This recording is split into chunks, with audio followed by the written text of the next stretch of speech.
Hello friends, નમસ્તે. ચાલો આજે એકદમ હેલ્ધી અને સુપર ટેસ્ટી એવો નવો નાસ્તો બનાવીએ. આ નાસ્તો તમે ડાયટ કરતા હો તો પણ ખાઈ શકો એવો છે. સુપર હેલ્ધી નાસ્તો બનાવવા માટે 2 કપ જુવારનો લોટ લેવાનો, એની સાથે 4 ટેબલસ્પૂન સૂજી નાખવાની અને 1 કપ ખાટું દહીં નાખવાનું. ખાટું દહીં નાખવાથી નાસ્તાનો ટેસ્ટ બહુ સારો આવે છે.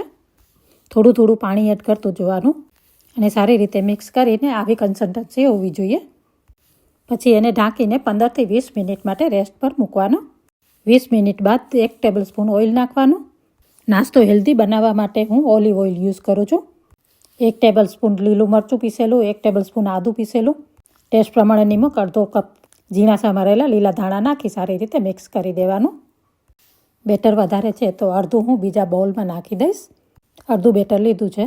હવે એની અંદર 1 ટીસ્પૂન ઈનો અને થોડું પાણી નાખી સારી રીતે મિક્સ કરી દેવાનું.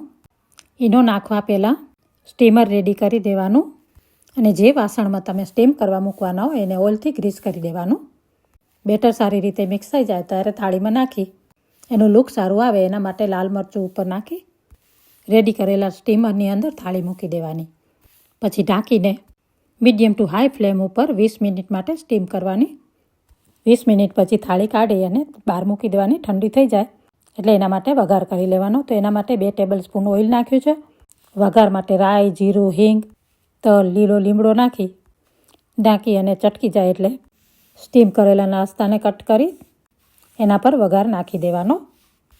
બધી બાજુ સરખો સ્પ્રેડ કરી દેવાનો એટલે વઘારનો ટેસ્ટ સારો આવી જાય. તમને હું એક ઢોકળું તોડીને બતાડું. જુઓ કેટલા સરસ જાળીદાર બન્યા છે ને. તમને આ રેસીપી ગમી હોય તો લાઇક, શેર અને ફોલો કરજો. Thank you for watching. C you soon.